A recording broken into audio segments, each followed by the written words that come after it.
You've probably heard this before. You can eat anything you want and still lose weight. And look, that is technically not wrong. You could technically lose weight if all you ate was cheesecake, jammy dodgers, and chocolate bars. But here's the bit they don't tell you. Just because something can fit into your calorie allowance, this doesn't mean that you should try and wedge every single junk food you can into your diet. In theory, all foods are diet foods. But in practice, many foods make dieting 10 times harder than it needs to be. There are groups of people online, let's call them the if it fits your macros crowd, because that's what they're referred to, who will constantly remind you that calories are king for fat loss. And they'll show you that a Mars bar and a chicken breast can be the same from an energy perspective. But here's what that logic misses and why it falls apart in real life. What your calories are made up of will determine how full you feel, how likely you are to stay within your calorie allowance, the energy you have, and your health markers. It's not just about what you eat, it's about what is happening afterwards. Let's compare a chicken breast and a chicken nugget.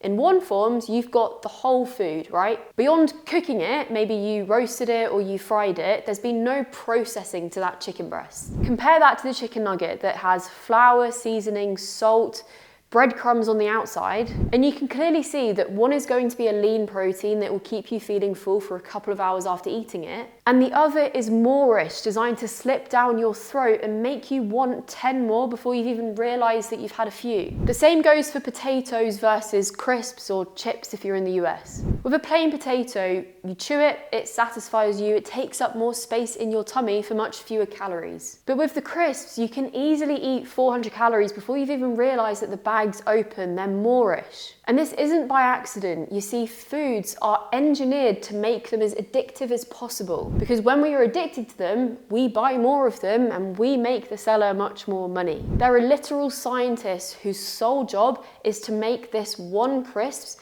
as moreish as possible. The right salt, sugar, fat combo, the right crunch, the right size, weight, how it feels in your mouth, how quickly it goes down your esophagus. Now, I want to be clear, this doesn't mean that we should demonize these foods. No one is dying from one biscuit, and life is too short to ban these foods altogether. In fact, I would argue that that is more unhealthy than actually eating them. The damage is in the dosage, and I really wouldn't want to exist if I couldn't have Ben or Jerry in my life. But ignoring the reality of these foods doesn't make you balanced, it just makes you blind. So what's the solution? Well, it's definitely not banning these foods and going full on Gwyneth Paltrow where you're just consuming kale. The fix is in addition, not elimination. Because so many of you think, I want to lose weight, so I'm going to cut out all of the junk from my diet altogether. And that might work, but oftentimes two things happen. Firstly, you just make it top of mind. If you're constantly thinking about the fact that you can't eat chocolate crisps or cake, you're going to be thinking about them more, and that food noise might make you crumble. But secondly, you just burn out, because ultimately most of you do want a life where you can eat these foods in moderation. But to achieve that, you can't be running on empty, which is where we add stuff into your life. With every single meal, you need your fiber, you need your protein, you need a big portion of veggies to keep you full. You need to be hydrated. You probably need to add a bit more sleep, or at least practice sleep hygiene so your sleep quality can be as good as it can be. You probably need a bit more movement, a bit more connection, things that make you laugh, things that make you feel good, and things that make you fulfilled. Because I'm telling you, when you are all of those things,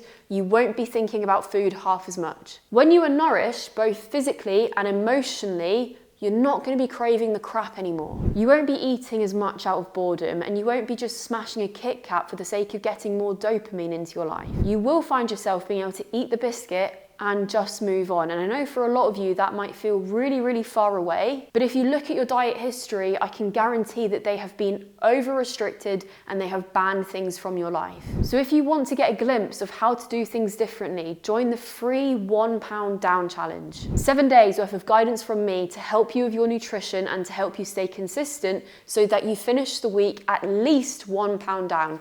Click the link in the description to join the challenge now.